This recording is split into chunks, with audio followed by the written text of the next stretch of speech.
What are you doing here? Kunle, I just want to see you one more time. Get out of here now! You have no right to be here! No one at that wedding knew the woman who was beaten was the groom's own mother.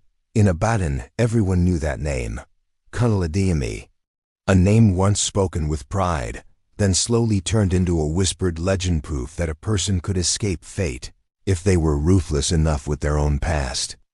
Kunle was born in the red soil neighborhood behind Bodija Market, where crooked houses leaned into the heat like tired bodies waiting for the day to pass.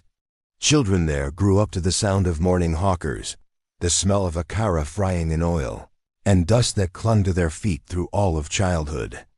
Kunle grew up the same way, barefoot, thin clothes, and a vague dream that he would not grow old and die in that place. People said Kunle rose from the red mud, and that was true. But no one ever spoke of the hands that pulled him out. He was smart, stubborn, quiet. While other children dropped out of school to help sell goods, Kunle kept his head down over old worn textbooks.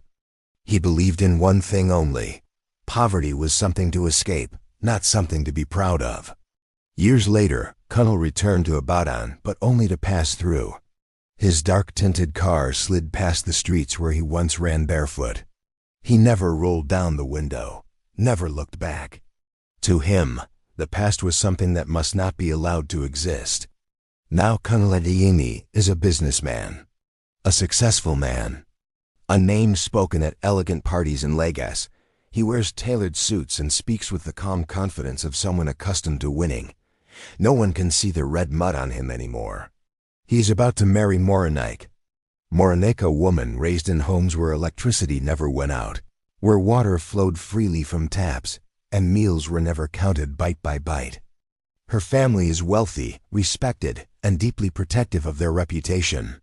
To her family, Kunle is the perfect match, a self-made man. No parents, no ties, no burdens from a poor village. Whenever he is asked about his family, Kunle answers neatly, without emotion, "My mother is dead." The words roll off his tongue like a truth rehearsed too many times. They put people at ease, silence the past, make it easier for him to move forward. But Kunle knows some deaths require no coffin. Some people are erased not by graves, but by silence. And the truth is, he did not lose his mother. He simply erased her from the story of his life. Her name was Mama Funk. At Bodija Market in Ibadan, no one needed to ask who she was. People only had to see the familiar narrow shoulders, the faded headscarf, and her slow but steady walk to know she had arrived. Mama Funk was part of the morning itself, like the first calls of the traders, like the smell of hot oil drifting from pans of akara sizzling at dawn.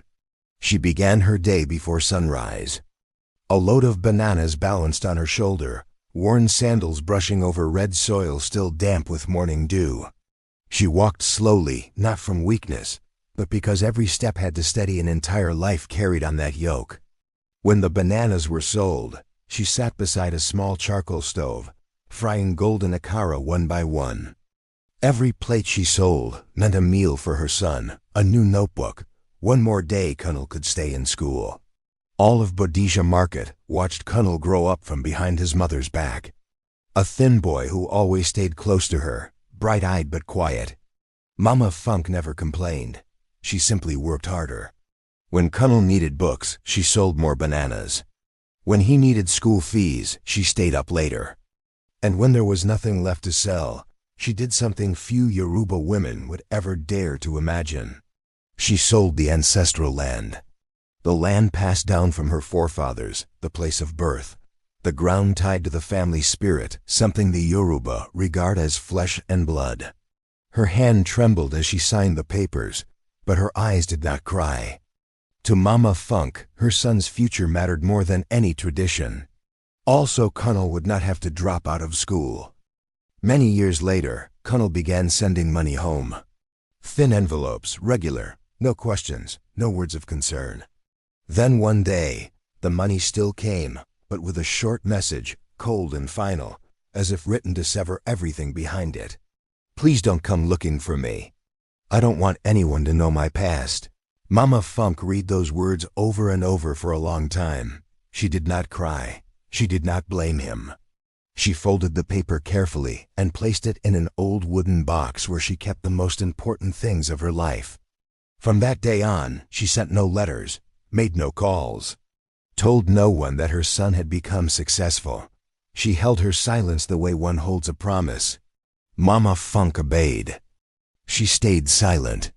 Until today, when a neighbor casually said while buying a kara, "Colonel is getting married," she froze. The oil in the pan hissed louder. Her heart slowed.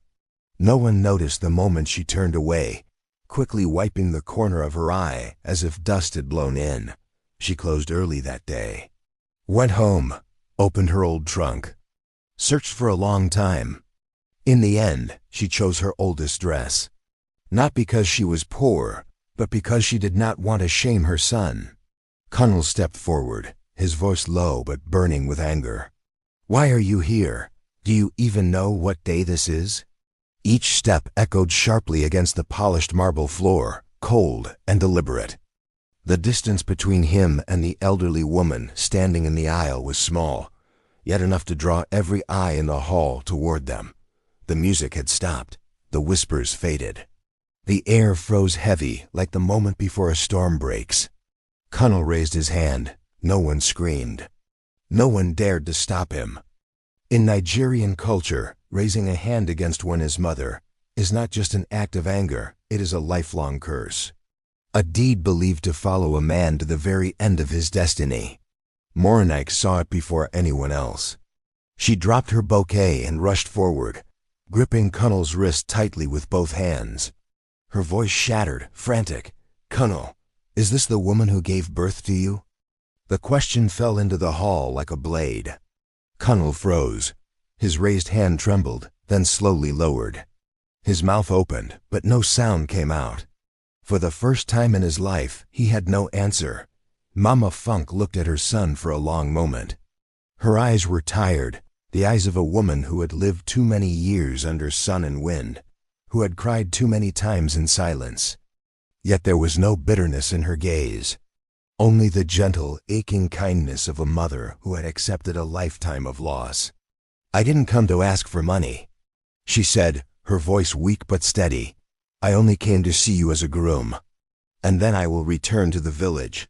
She reached into her old frayed cloth bag, moving slowly, carefully, as if afraid to damage something sacred. From inside, she pulled out a worn Bible, wrapped in a thin sheet of plastic, yellowed by years of sun and rain. The book was small, light, yet it felt heavier than any gift ever brought into that luxurious hall. Every morning.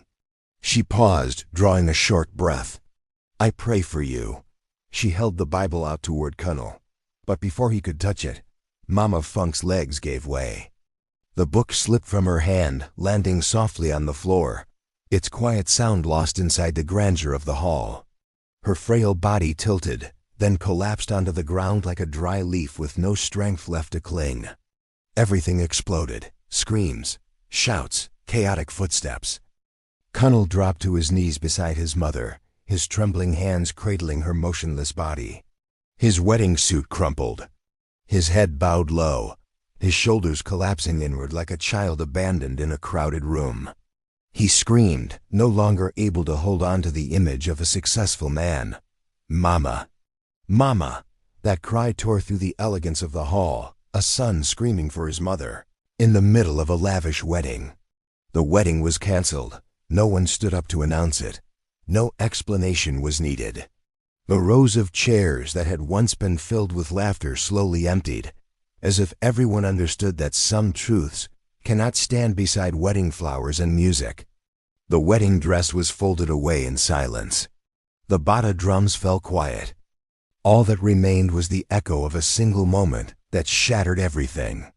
In the hospital, the smell of disinfectant overpowered the expensive perfume still clinging to Colonel's suit. Cold white lights washed over his face, turning once confident features into something worn and deeply tired.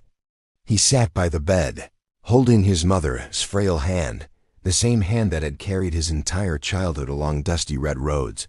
Connell cried like a child, without restraint, without hiding.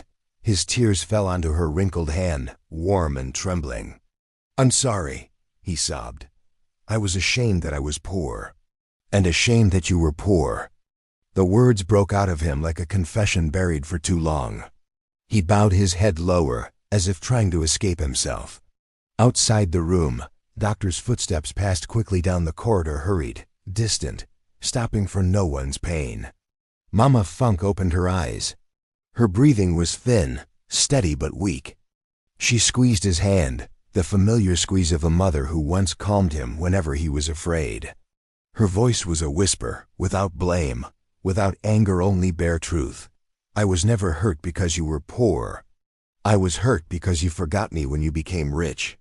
Connell looked up, his throat locked tight. Some apologies are too small to mend abandoned years. Some promises come too late to become salvation. The days that followed moved slowly. Connell stayed in the hospital, sleeping upright on a hard chair, eating little, never leaving her side. He told his mother about the streets of Lagos, about business meetings, about the wedding that no longer existed. But most of the time, he remained silent, because he finally understood that silence is also a choice, and he had chosen it for far too long. 2 weeks later, Mama Funk passed away. There were no drums. There was no wedding. The burial took place beneath a pale gray sky. Familiar faces from Bodija Market stood quietly at a distance. Few words were spoken. The wind moved through the trees, carrying the smell of damp earth. As the coffin was lowered, Connell stood motionless, his eyes following each shovel of soil as it fell heavy and final. Every thud of earth against wood was a reminder. Every handful of soil was a year that would never return. When everyone else had gone, he remained there alone before the fresh grave. Only red earth covering the coffin. Connell never held another wedding. The ring that once rested neatly in his suit pocket was placed inside a small wooden box. He did not throw it away. He did not wear it again. He simply left it there, as evidence of the moment his life turned in a different direction. Lagos remained loud. The parties went on. Invitations still arrived, but Connell declined them all. He returned to Ibadan, where the smell of red earth clung to memory like a quiet call. He built a house on the edge of the city, not tall, not luxurious, just wide enough to welcome the morning sun and the evening breeze. On the gate, he had a simple name engraved, no ornament, no explanation. Mama Funk's house. Each letter was carved deep, as if carving deeply enough might hold on to something already lost. That house was not meant for him. It was for forgotten mothers, women who had walked through life in silence, raised children with calloused hands, and grown old in rooms without voices calling their names. Connell visited them every week. He sat and listened to stories of the market, of rain and sun, of children too busy to come home. He listened without interrupting, as if repaying a debt for the years he had not listened. In Nigeria, there are things believed that never need to be written into law. They live in lullabies, in fireside stories, in the gaze of the elderly. One of them is this: a man who does not honor his mother will never know peace. Connell once scoffed at such beliefs. Now he understood, not through reason, but through long sleepless nights. He dreamed of his mother, not in the hospital, not at the canceled wedding, but in the morning at Bodija Market, when she turned back and called his name, her voice as familiar as sunlight. He wanted to run to her, but his legs felt heavy, stuck in mud. He woke with his heart racing, the room so quiet he could hear his own breathing. Some lessons do not arrive with drums or warnings. They come softly after everything is over, when there's no longer a chance to fix what was broken. Connell lived the rest of his life trying to make amends, with time, with work, with presence. But he knew that making amends is not turning back time. It is only the way a person stands a little straighter before their own regret. And there are lessons that are only understood after a mother is gone, but by then, it is too late. Connell never held another wedding. He he built a small house in Ibadan. On its gate, a single name was engraved, Mama Funk's house, a place for elderly mothers forgotten by their children. In Nigeria, people believe this. A man who does not honor his mother will never know peace. And there are lessons that are only understood after a mother is gone. But by then, it is too late.